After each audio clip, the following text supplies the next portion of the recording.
Hello, আসসালামু আলাইকুম। তো এখন আমরা হল থেকে বেরোচ্ছি, সিলেট এসেছিলাম ঘুরতে। তো এখন শুক্রবার জুম্মা, তো আমরা এখন জুম্মার নামাজ পড়ার জন্য এবং হযরত শাহজালাল যে মাজার, সেটা পরিদর্শন করার জন্য বের হয়েছি। তো এখন আমরা যাচ্ছি হযরত শাহজালাল মাজারে। তো চলুন, যেতে যেতে কথা হবে।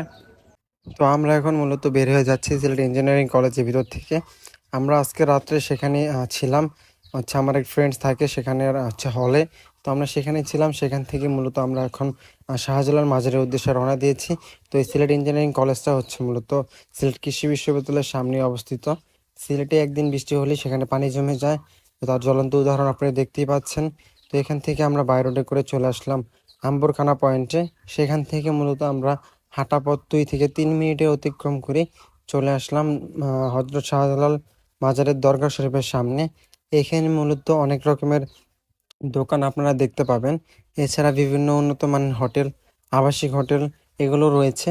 আপনারা চাইলে শাহজালাল মাজারের সামনেই হোটেল পেয়ে যাবেন মানসম্মত এবং চিপ প্রাইসের মধ্যে। আপনারা সেইখানেও থাকতে পারবেন। এবং সিলেটে সে জিনিসটি লক্ষ্য করলাম, সেটা সিলেট শহরে রাস্তার মাঝখান দিয়ে গাড়িগুলো পার্কিং করা থাকে। আমাদের ঢাকা শহরে আমরা দেখি সবসময় রাস্তার 2 সাইড দিয়ে গাড়ি পার্কিং করা থাকে। তো আমি প্রথমত এই জিনিসটি দেখে অবাক হয়ে গিয়েছিলাম। তো যেহেতু আমরা ঢাকার বাইরে খুব বেশিটা যাওয়া করি নাই, সেই জন্য যে বিষয়টা আমার জানা ছিল না। তো আমরা মসজিদের ভিতরে প্রবেশ করলাম মূলত জুম্মার নামাজ আদায় করার জন্য। যেহেতু আজকে শুক্রবার, আমাদের জুম্মার নামাজ আদায় করতে হবে, সেজন্য মূলত আমরা অজুখানার দিকে এগিয়ে যাচ্ছি। সামনের দিকে অজুখানা। তো অজু করা শেষ করে আমরা মসজিদের ভিতর প্রবেশ করতে চাচ্ছিলাম, কিন্তু মসজিদ সম্পূর্ণ ফিল আপ হয়ে গেছে। যেহেতু শুক্রবার, সেজন্য একটু মানুষের চাপ থাকবেই।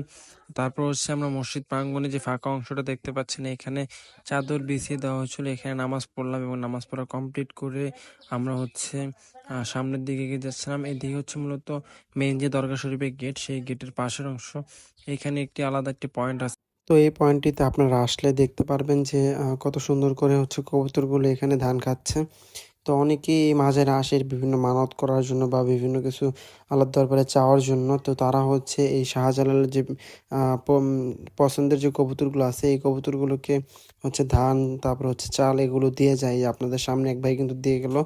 তো এইভাবে সবাই এখানে ধান চাল কিনে এখানে দিয়ে যায়, যাতে কবুতরগুলো এখানে খেতে পারে। তো এখানে কিন্তু প্রচুর পরিমাণে কবুতর আছে। এগুলো কিন্তু এই শাহজালাল মাজারেই আপনারা পাবেন। সিলেট শহরের মধ্যে কিন্তু এত কবুতর দেখা যায় না। তো দেখতে পাচ্ছেন এই যে ভবনগুলো আছে, এই ভবনগুলো সম্পূর্ণ কিন্তু এই কবুতর দিয়ে ফিল আপ করা। এখানে প্রচুর পরিমাণ কবুতর, এত কবুতর আমি সিলেট শহরেও দেখি নাই। তো দেখেন এই কবুতরগুলো থাকার জন্য তারা এই বিল্ডিংগুলোর মাঝখানে মাঝখানে এরকম ফাঁকা করে কবুতরগুলো থাকার জন্য নির্দিষ্ট জায়গা করে দিয়েছে।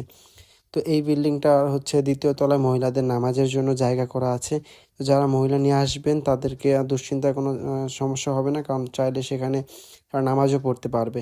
তো তারপর আমরা এদিক থেকে বিশুদ্ধ খাবার পানির যে আছে, এদিক দিয়ে চলে আসলাম। এদিক দিয়ে আপনারা চাইলে পানি খেতে পারবেন, পানির বোতলও নিতে পারবেন। তো সামনেই দেখতে পাচ্ছেন শাহজালাল রেস্টুরেন্ট। ওটা মূলত খাবারের রেস্টুরেন্ট আছে এবং হোটেলও আছে, চাইলে আপনারা সেখানে থাকতে পারবেন। তো এই সামনে যে দিঘিটা দেখতে পাচ্ছেন, এই দিঘিটা কিন্তু খুবই ইন্টারেস্টিং একটি দিঘি। এই দিঘি নিয়ে অনেক রকমের কথা প্রচলিত আছে, আপনারা জেনে থাকবেন। এইখানে নাকি অনেক বড় বড় গজার মাছ পাওয়া যায়, যে মাছগুলো নাকি অনেকেই বলে থাকে জিন এবং অনেকেই বলে থাকে কুদরতি মাছ। তো যাই হোক, তো চলুন এই সাইডে দেখুন, এই সাইডে একটি কচ্ছপ।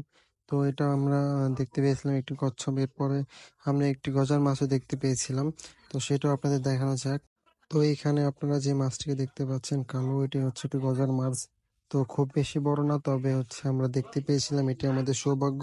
অনেকে কিন্তু অনেকক্ষণ দাঁড়িয়ে থেকেও কোনো মাছ দেখতে পায়নি। তো আমরা এখন মাছ দেখা কমপ্লিট করে মাজারের ভিতরে প্রবেশ করব। তো আমরা এতক্ষণ যে সাইডটা ছিলাম সেটা অজুখানা, তারপর দিঘি এবং কবুতরের যে সাইডটা এবং দরগা শরীফের বাইরের অংশে।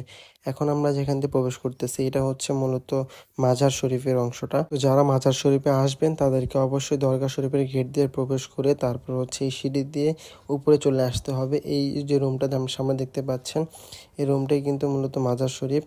তো আমরা এখন ভিতরের দিকে প্রবেশ করব। তো হযরত শাহজালাল মাজারের ভিতর সবসময় ভিড় থাকে। তো আজকে যেহেতু জুম্মাবার ছিল, সেজন্য ভিড়ের মাত্রাটা অনেকটাই বেশি ছিল। তো তারপরও আমরা মূলত এই ভিড়ের মধ্যে দিয়ে ভিতরে প্রবেশ করার চেষ্টা করতেছি।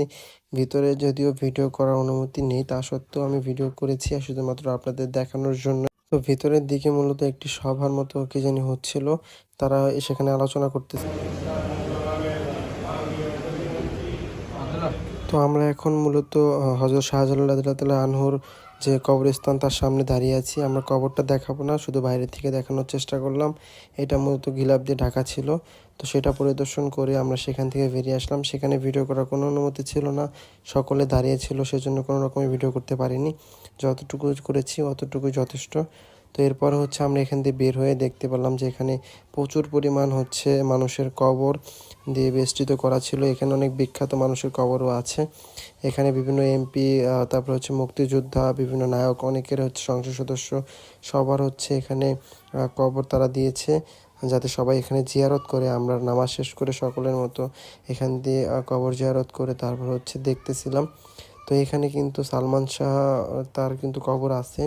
জানেন তিনি হচ্ছে বাংলাদেশের একজন বিখ্যাত নায়ক ছিলেন। তো তারও কিন্তু এখানে কবর এবং তার পরিবারেরও কিন্তু এখানে কবর আছে। তো আমাদের সামনে এখন দেখতে পাচ্ছেন এই যেখানে সাইনবোর্ড লাগানো আছে সালমান শাহের কবর, এই যে দেখেন এখানে। তো এটা হচ্ছে মূলত সালমান শাহর কবর এবং তার পাশেই তার বাবা এবং তার পরিবারের কবরও এখানেই দেওয়া হয়েছে। তো এছাড়া আরও বিভিন্ন বিখ্যাত এবং হচ্ছে কুখ্যাত অনেকেরই কবর এখানে আছে।